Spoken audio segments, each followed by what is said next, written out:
everybody, and welcome back to another episode here at Journalist Talk. I am your host, Bea Barros, and today I have one of Spectrum News reporter. She's Gianna Ghiglino. Welcome here. Hi, thank you. I'm so excited to be here. Yes, of course. Thank you so much for coming. And if you have to tell me a little bio about yourself. So can you tell us a little more about who Janella is? Yeah, absolutely. So I'm a former alumni. I have been working in the industry, I think, for about 4 years now. I worked at the US-Mexico border. I worked in Houston, Texas. I worked in San Antonio, and I briefly did work in West Virginia as well. All right. And can you tell us how journalism came into your life and how did you choose to pursue it as something that you wanted to do for your career?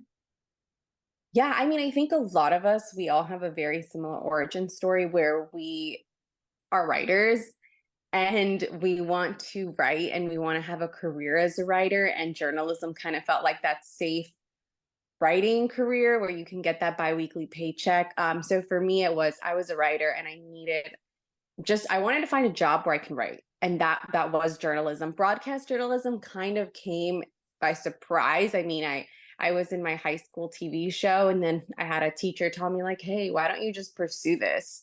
And I was like, "I don't know." But then I ended up doing it, and it's been an incredible journey, a difficult one, but a great one for sure. Yeah. You said, broadcast came into your life out of nowhere and then you pursue it. But what Yeah. about the writing part of it, like wanting to be in a newspaper or something? That was like the main idea, or it was just like something in the beginning? It was more about storytelling. So I've always liked telling stories, and there was always something about storytelling that I really, really liked. So I write a lot of poetry, and I actually began with that. So when I was 5, I was writing poetry, I was writing short stories. So it kind of became as a more of a creative thing. And then later on, it became something more that I was like, oh, wait, with journalism, we can be creative. We can do storytelling, and it can still be, it can still feel like you're creating something. So I think that's kind of what lured me into broadcast, was that there was still that creativity, that storytelling aspect. And, you can be creative with the video, with, how you tell the story, because you can see 3 journalists tell the same story and they're all going to tell it differently. And I Right. always thought that was amazing. And, especially in your career, as you're in it, you notice a lot of times you end up doing a lot of the same stories as like the stations in your area. And you always can tell, you're like, okay, my story was completely different than how so and so did it. And we all kind of have our own unique flair, which I always thought was really cool. Yeah, that is amazing. And Hmm. you have another unique flair, which is being an immigrant in this country. Yeah. Hi, I'm a fellow immigrant as well. So, I saw that you're Peruvian born and Yes. you're in LA. I know I do a very huge dig in my guest life, so I can ask a Good. Yes. Good. just deep dive. Hmm. And how involved are you in the news from Peru, specifically? Like, how involved are you in the news that things are happening there? So I actually did report on a story on recent protests that were happening there, but I did have to do it in the angle with how it's affecting Peruvian Americans in the US, because the one of the biggest things I'll always ask you in a newsroom, why do people here care about this? You always have to turn a national story, if you're working in local news, into a local story. So you always have to answer that question. Why does someone in so and so area care about this particular subject? And in that conversation, that's how I was able to incorporate covering an international story, covering a place where I'm from, into my current work. I'll be honest, especially I don't work for any Spanish networks. I haven't really done a lot. I've maybe done like one Spanish story, because I did do a story for an affiliate news for Telemundo, but I haven't really done a lot of Spanish stories, if I'm being honest. I've worked predominantly just in English news. And I think when you're an immigrant, that's something that is also a choice sometimes. You're like, okay, do I go into Spanish news? Do I go into English news? And I always say I don't recommend doing both because they don't pay you for that. So I think you have to just make that choice and it's really up to you. Yeah. Why did you choose English journalism then? I think one, I feel like I speak English a little bit better. Nowadays, obviously not when I got here, but nowadays I do speak English. That would probably be the language I'm the strongest in. And two, I also felt like I don't know if like I just never felt like there wasn't. I feel like Latin media, and this is a whole other conversation, but I felt like they were always a little bit behind, especially in the US. Like when you watch Univision, Telemundo, I never felt like they were in the same place that American media was, if that makes sense. Um, so there was always that like hesitancy to be a part of the Spanish language media. Yeah, sometimes I feel like they focus on more community-based, local, very local stories when you're dealing with the Spanish media. Yeah, and don't get me wrong. I think that like when I'm talking about like local, like I know some incredible local. It was more of like I'm judging more like the national news more so than like their local coverage because it's incredible. Telemundo 52 in Los Angeles, they have some great journalists. More so like the national coverage, I always felt like it was more about how you look. It was more about what you were wearing. And from the beginning of my career, people would always tell me like, oh, you should work in Miami, you should work in this. And I always found that a little offensive. I was like, why? Like, why? I'm not even from there. Yeah. So there's always been this, you know, unfortunately in the national news, they look less like journalists and more like, Instagram models. And I wanted to be taken seriously. Yeah, that is a whole other conversation that I really want to bring. It is. Another journalist, she does mainly the weather, and I Yeah. interviewed her in one of my club's meetings. But you know what? I want to bring like to this other side of the conversation, people that Yeah. are actually engaged like outside of school in journalists and their careers and their lives.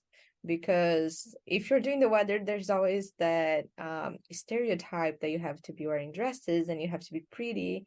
And we're gonna get to like something that I'm excited to talk about, that it's your opinion piece to Me Too.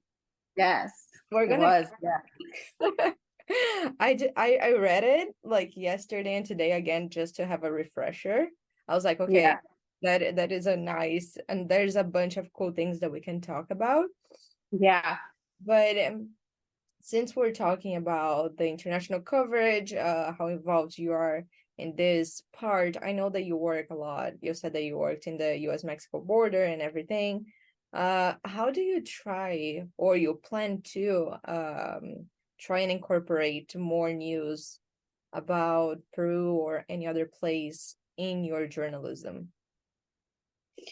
I'll say this, if you're not in a particular location like the border, obviously when you're at the border, it comes very natural. A lot of the stories that you're covering have to do with a different group of people trying to come into the US or, whatever the case may be. So it's a lot easier depending on where you are geographically.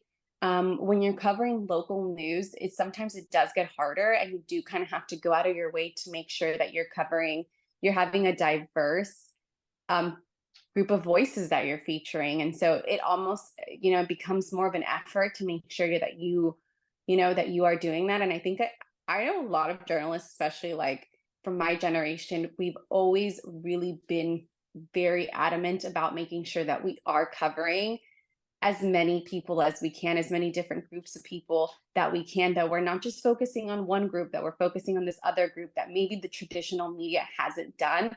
And, we've had to fight for these stories and really had to, push for some things, but we're doing it. And I think that's probably the biggest change that's happening in like media today. Yeah, I still feel that there's like one thing more that we can do, and that's why I'm here in the US that I want to bring is bring Brazilian back to this community. Because Mm-hmm. I still don't feel represented, like whenever we're talking about like Latinx heritage and people are like overlooking, like, oh, you speak Portuguese, and I'm like, but I'm in Latin America. Yeah. And I feel like that is something that I want to bring it because, I want to be here in the US. I want to make my career in here. I want to work here. But at the same time, I really want to bring this awareness. Like, there is another country. It's like the biggest one down there, and nobody's talking about anything. So I know I haven't met her, but I follow her. We follow each other on Instagram. She's a Brazilian reporter at KTLA. Um, Okay. yeah, Shelby Nelson. I follow her on Instagram. Yeah, she does great work. Check her out. Sure. Yeah, If you want to come yeah, here, we can talk more. yeah. Next episode. For sure. um, God, yeah, yeah. no, I totally understand what you're saying. I think that unfortunately that because like even just as a South American, we don't have as many South Americans as we do other groups here. So I think in general, like when it comes to like Hispanic, Latinx, Latin, all these different uh Heritage Month that sometimes we do fall through the cracks and, we aren't going to be represented. I can't sit here and tell you that I feel included in every conversation. I don't. But I've also kind of gotten to the place where it's like, I'm going to be that representation for that group and I'm going to celebrate with all these other groups. But I have to be that person because I understand just when it comes down to sheer number of people that are here that immigrated here, we're just not as many. Yeah. So we kind of have to be louder and really represent our people because we're not a whole bunch. Yeah. True. I have like friends. It's so funny. One of them came to the podcast and Hmm. was working for the marketing here at CSUN. Yeah. And she started like this stories on Heritage Months, like, and she Hmm. take photos and get like quotes and put together like a super cool article and like kind of like photo essay. And she comes to me and she's like, B, do you know someone like Latinx that I can interview for like this? I'm like, girl, you're literally talking to me. Yeah. She's like, oh my God, yeah, sometimes I forget about it. And I'm like, yeah, okay, I'll represent that. But I get what you're saying. It's I feel more empowered to be that representation of like something that nobody knows anything. And then I come like, oh, here's like a whole bunch of new information for you. Yeah. And I think that, that's something you get used to because even when I've had a conversation about like my family, like, when people have asked me like, oh, what about you guys? It's like, even in Peru, like it's not just Spanish, there's also Quechua, which is a native language. And I've had to teach people about that. And I love sharing that part of myself and letting people know like, hey, we're such a unique group down there. But yeah, I think that if you just kind of look at it like I'm going to be that person that kind of brings this beautiful culture to the light, it kind of changes the way you feel about, feeling not included. Yeah. And just so we can wrap up in this area, can you just talk like some more of your experiencing coming here to the US? Yeah. So I was 4 years old. I came with my family. We flew here. So, yeah, I got here before, it was difficult to, get a visa here, but yeah, we came here and, life in the US was very difficult as it is for many immigrants. And at the time, undocumented immigrants, we had it rough. I mean, there was a lot of times where my parents struggled with, understanding the language and just different things that come with it, financial struggles. We didn't have a lot of money. So I think sometimes looking back, I'm like, if you would have asked 6-year-old me, like, what are you going to do when you grow up? I would have never thought anything to do with something like this because this is very much a passion career. So I don't know. I mean, I feel very lucky that I'm empowered despite the situation to do something more in the arts than, otherwise, but it was very difficult. Honestly, I can talk about that for days. You know what? I get it because everybody that I talk about, they have like similar experiences and they're like, oh yeah, my Latino family was like, oh, why don't you be like an engineer? Why don't you be a lawyer? And then you're like, well, Yeah. I chose my passion. And that's like Yeah. literally what every one of us did. We chose what make us happy. And Yeah. I think we're kind of we have a lot of privilege to be able to do that because I Yeah. know that my mom didn't get like the privilege to choose a career that she was passionate about. She had to think of the future, she had to think of the money, she had to think of like anything else. And today I get to choose, Yeah. you know what? This makes me happy and that's what I want to do.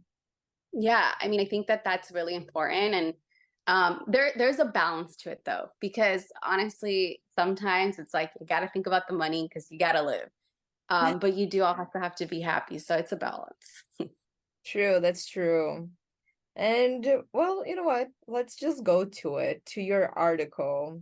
It's called Yeah, Dear Newsrooms, I'm not biased, you're just racist. And I read it and I was like, okay, I like it.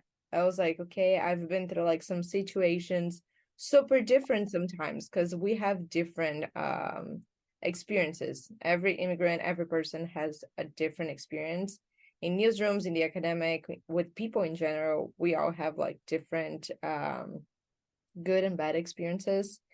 And I like that you were talking about like them saying that you cannot be objective with the news, that due to you being like super close to that news, you would be biased, you'd be subjective.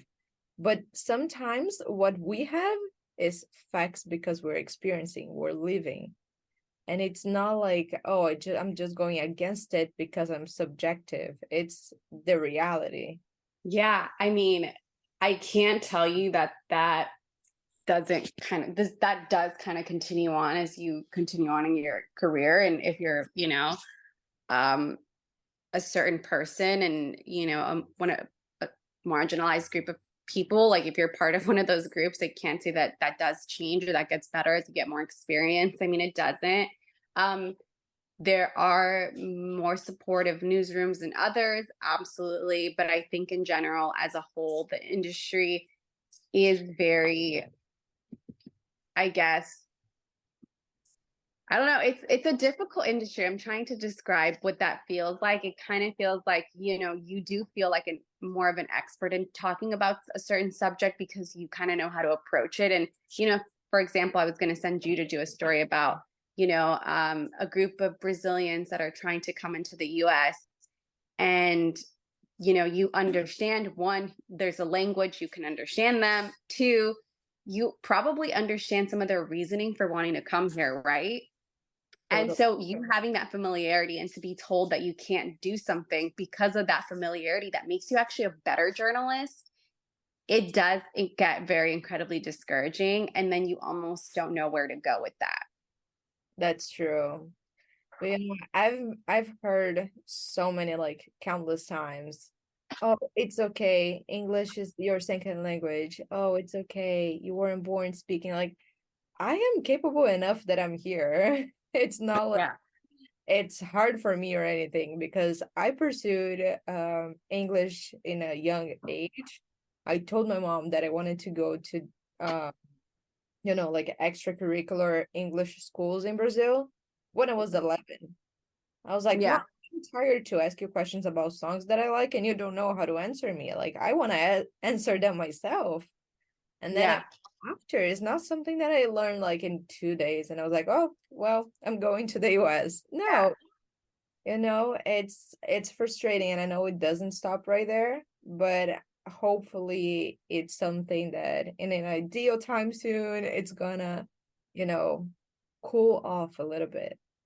Yeah, I mean, I think that there's so many changes that, like, if we were to really get down to like breaking this industry down piece by piece, there's so many parts of this industry that need to change, That's our pay, our work-life balance. I mean, some, like I'm saying, like Spectrum, for example, has better work-life balance than other places I've worked. But as a whole, an industry whole, there is still so many issues that haven't been addressed. And I think that I've always said, I'm like, we need to I don't know, I'm like, we need to like protest or something. Because there are so many issues that are still really present in this industry. And from the moment I've walked in, I mean, I've seen people try to address them, but a lot of times they end up just leaving the industry. And I think that unfortunately, I don't know if you've seen the statistics, but newsrooms are actually becoming less diverse.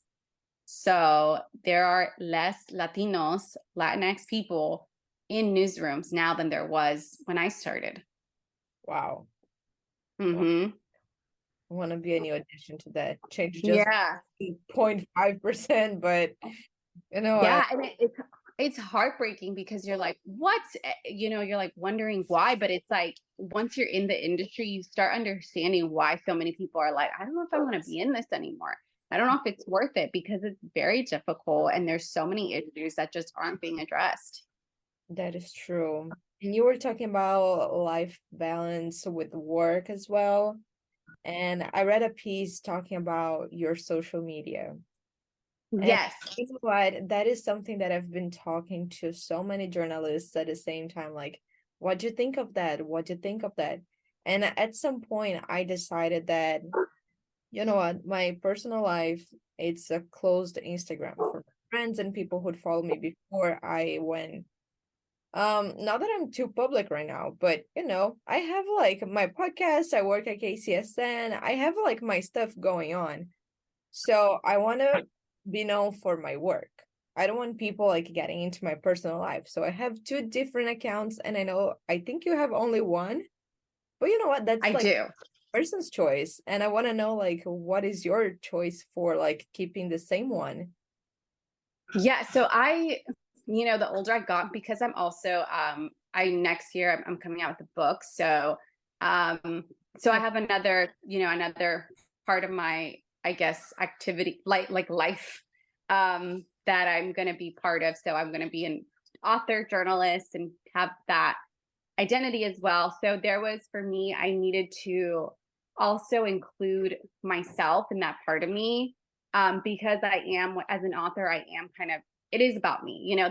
The stories are mostly based on my life. The poems that are in the book are mostly based on my life. So that part of me needed to be personal, not the professional journalist part, because the book isn't very much based on my career.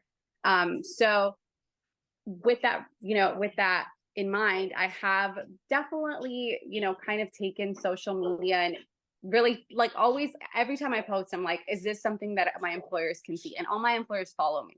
All my past employers follow me. My professors follow me. Like, my social identity is very much still very professional.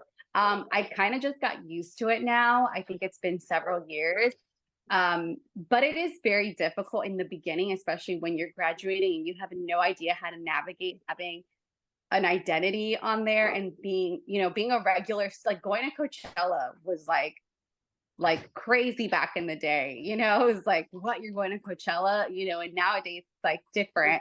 But so in that sense, so sorry, let me move.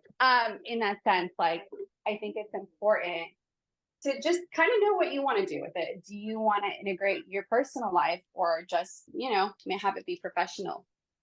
yeah, that's true. And the last thing that I really enjoyed about your opinion piece is you saying that you accepted all of that. You're also giving me great advice and advice for people listening that are going to the same situation. And you talk about that you are going to start dreaming about the little things. What are those little things? You know, it's all the things that we don't talk about. When someone asks, what are your dreams? It's the things that you don't mention. Because when you start off this career, when you start your journey, you realize how difficult it is to be away from the little things. You realize how difficult it is to not be able to do the little things. And when I was alone for the first time and I spent my first Thanksgiving by myself, all I wanted to do was just, have a meal with my family. Mm-hmm. When I was in a place that I couldn't access, in Los Angeles, there's hiking. That was something I used to do when I was away from that. The first time I couldn't go on a hike because they just don't have that. Not every city has hiking. Not every city has a beach. Like that's just, you go to these rural towns to start your career and they don't have anything. And that's when you start missing the little things. And I think that one of the best things is that like I appreciate those things so much more now than I did before. And you have to cherish those little things because as fulfilling as a career is, it's not everything. That's true. Yeah. I guess we all should start dreaming about the little things right now. Yeah.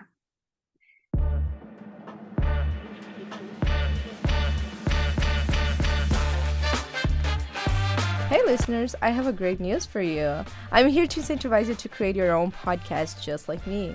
I couldn't think of a better partner than Buzzsprout, and I recommend them for you as a beginner in podcasting. Buzzsprout can help you with publishing your own podcast in every major platform such as Apple Podcasts, Spotify, and iHeartRadio. They also automatically publish on your personalized website, and they give you all the statistics in detail that you want. To start your own podcast and to win a $20 Amazon gift card, follow the instructions on the link in my show notes. If I can do it, you can do it too. Good luck on creating your very own podcast.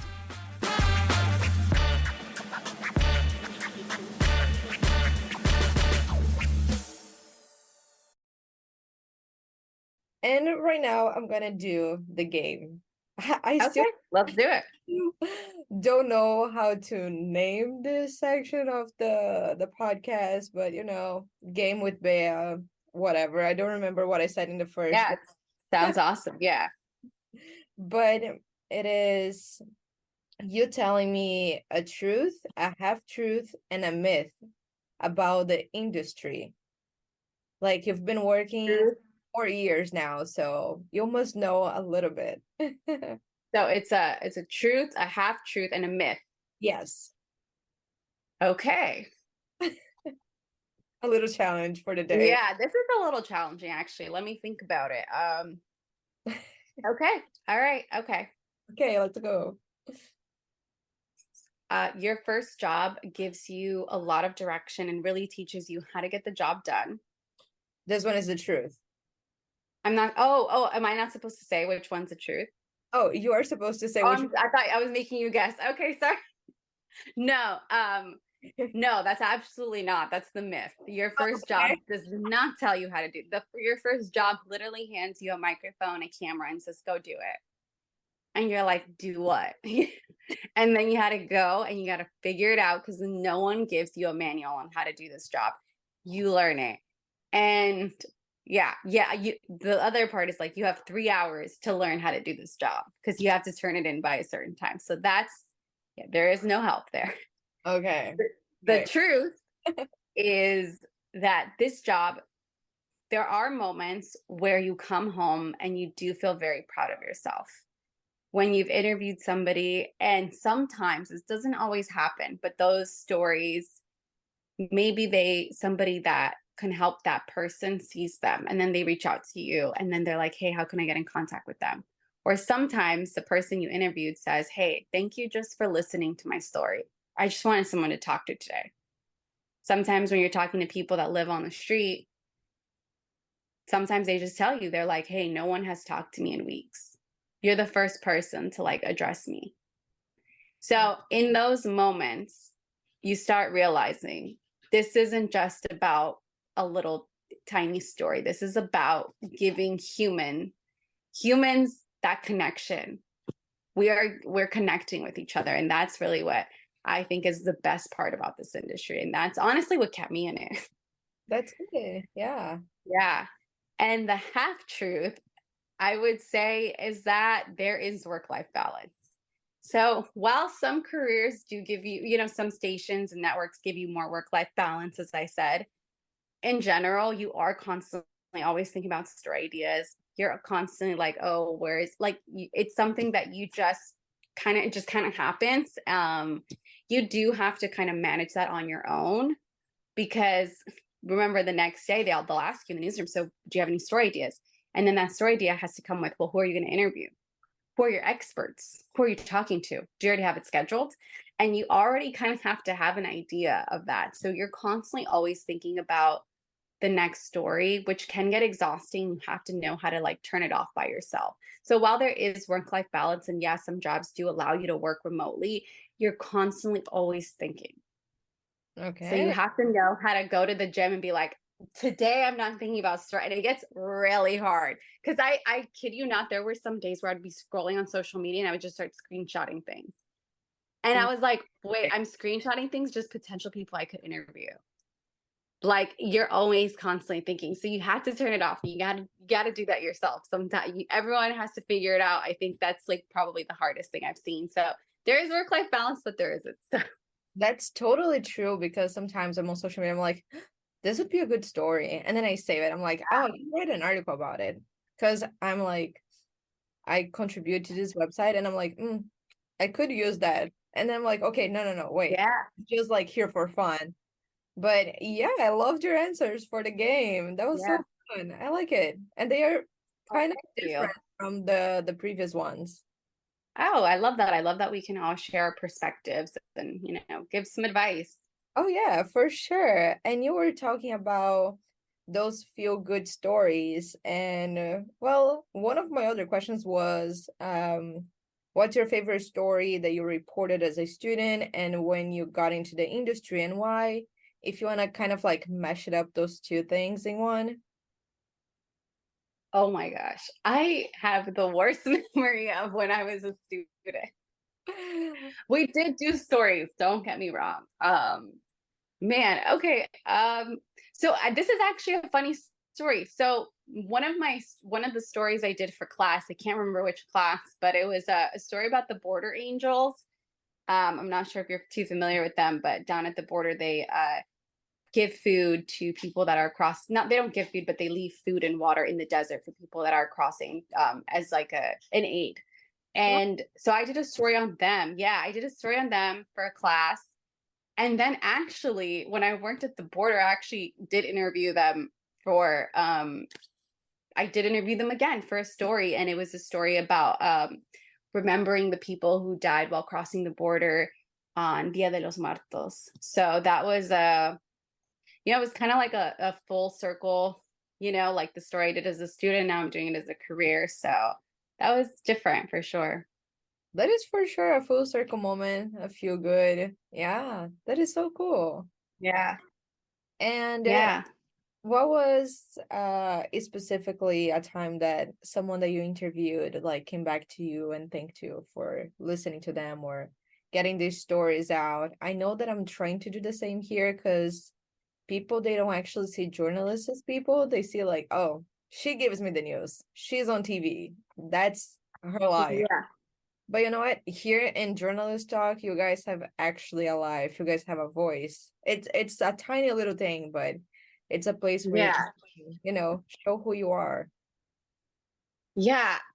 I think that there's been so many times, like, I honestly, I don't want to like toot my own horn, but there's been so many times where so many people I've interviewed have come to me after and told me, or like told me in that moment, like, thank you for listening, thank you for this. I think that, I don't know, I think it's just something that you have to know how to, like, when you're interviewing someone, you have to have oh, there's a word for this, you have to be trauma informed, and you have to know how to speak to someone that just went through tragedies. I never wanted to be that person. I was like, I'm not going to go up to someone whose child just died and been like, so how do you feel about this? Like, they feel awful, obviously. Oh, um heroic. but I think you have to know how to talk to someone and just know that, like, get down to that. You're not a journalist. Like, when you're interviewing someone, remember, I'm not a journalist. I'm a person having a conversation with somebody, and that allows them to kind of open up and feel safe around you. And I think that that's what you have to remember, is like, you're not a journalist, like, you're a person. And so some of the things I would do is like, one, when I go interview people, I'm not all dressed up. Like, I'll show up in a t-shirt and some jeans, and I come, I don't, when you're interviewing people, like I'm saying, there's a lot of times where you don't necessarily need to look professional. Obviously, if you're going to interview a politician, that's different. But, if I'm just going to interview the common person on the street, I'm like, I don't need to be all dressed up, you know? And just little things like that, or something else is like, I'll sit down with someone. Sometimes I'll even turn off. I'm not recording. I don't record everything. I'll sit down with someone, I'll just talk to them for hours. And that's not even being recorded, and that helps me understand who they are, so when I tell their story it feels more authentic. So I feel like I've gone a little out of my way to kind of, listen to people, because sometimes it's not necessarily the most time efficient. Sometimes you got to go go go go. But because I really care, I have made that effort. So I'll sit down literally on the floor and just talk to somebody for hours, and that's how I write the story, based on that conversation, not on the sound bites. Yeah, wow. Here's a little tip for whoever's listening, and that is a great job. And like it's good to see people getting this human side and not just like you're a means to an end. Like you're just the source for my story. You're a person, and your life is being impacted by whatever this news is. That is really cool. Yeah. Yeah, and it's very easy, obviously, when you're in the routine, to forget that, to Mhm. just remember, because you're in a rush all the time. You're always like, oh my God, I gotta go in and out. So it's easy to forget that these are people too. And it's honestly easy for people to forget that you're a person too. So I think we always have to take that moment to remember, like, these are people who are gonna talk to me on the worst day of their life. Yeah, How can I make this interaction not feel like the worst part of it? true. Well, we're Yeah. actually getting to an end here in the conversation, but I still have Or questions. yeah, This absolutely. might be tricky, the first one. What is your favorite and least favorite part of the job? So my favorite part of the job is the people that I talked to, is the people that I interviewed. People are honestly, this profession really makes you like people, because you realize how interesting people are. And I'm sure with the podcast, you're kind of seeing that too. You're like, everyone has such a different perspective. So I've always said the people are my favorite part. My least favorite part is definitely, I guess, the way that things are done in newsrooms. Sometimes they're very rushed, and sometimes they're not, but in general, the way things are done, I would say, is my least favorite part, like the more political side of the newsroom. Okay. And what are tips that you have for people that are trying to break into the industry right now? I guess my tip would be, and I know this sounds so cliche, but I know everyone says this, and I know all the professors say this. But this is when they say this, I used to be like, oh my God, rolling my eyes. But you really do have to you really have to like this, because this isn't glamorous. This is like the most unglamorous job. Like, it's not glamorous. I can't speak for anchors. I've actually never anchored, so I can't speak for anchors, but for the reporter side, it's not glamorous. It's very, like, you get down and dirty, like literally sometimes I have gotten dirty. You got to roll, and got to it's hard. Sometimes you got to be in places that you just were like, I never thought I would be here.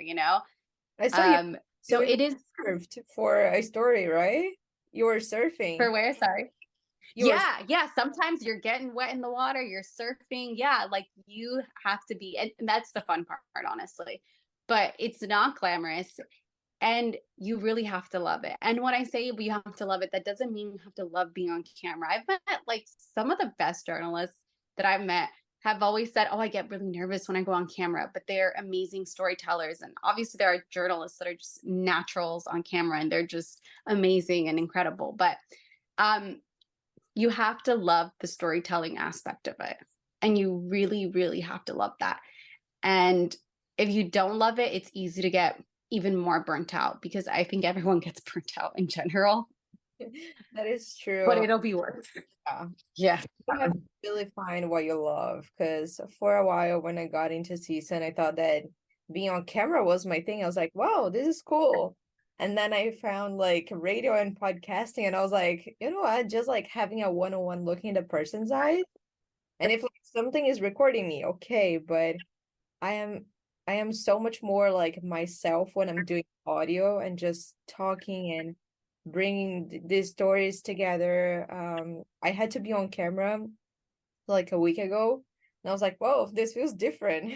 I don't know Yeah. if that's what I truly Yeah. want, but you know what? I got a little nervous, but I was like, okay, I remember how to do this. It's like it's okay, Yeah. easy, but at the same time, like audio journalism is like 100% my passion. Yeah, and it's huge right now. So, you're in a good spot. Great. With that, something you just said about getting nervous, I would also say my next piece of advice, especially if you're doing like television, is don't like this is such bad advice. Like, don't necessarily write a script, but write bullet points when you're going to go live. Don't write a script because then you're going to be so focused on getting the script down exactly. Your hand, I think it's in the mic. Oh, I said my advice would be don't write a script when you're about to do a live shot. Don't write a script. Write bullet points of things you need to say.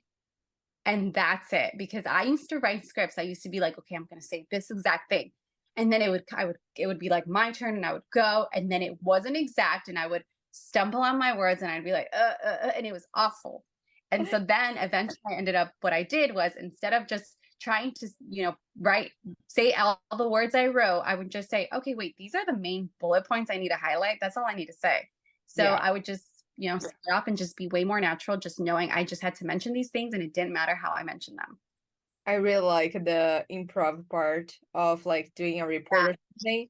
I'm like, yes, this is the best part. I do the bullet points. I'm like, I can do scripts because No, the you scripts only works and then if it's you're going like, to be on a prop. yeah, and then Exactly. think of like ways to make it better. I usually like I'm reading my story. I'm like, I could have put this like in a different wording. Like, why didn't I do that? Yeah. Yeah. I think you're always going to, when you're doing like the improv, like you said, when you're just going, right, trying to be the most natural and the facts, it comes out better. It comes out more natural and it comes out less like robot. Like you're just very like, yeah, this is what happened. This is what officials are telling me. And just very natural. You're talking to what the one thing they always told me in the newsroom, because I've gotten a lot of coaching in newsrooms too, which I've been very fortunate about. But they always told me, like, you're not talking to an audience like you're the voice of reason. You're talking to them like as if you're a friend sharing a story. Okay, yeah.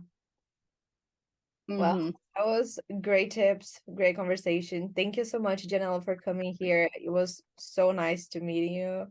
And for Absolutely. everybody listening to us, I'll see you guys in the next episode. Don't forget to check my show notes to see the website and every other information that you need about the podcast.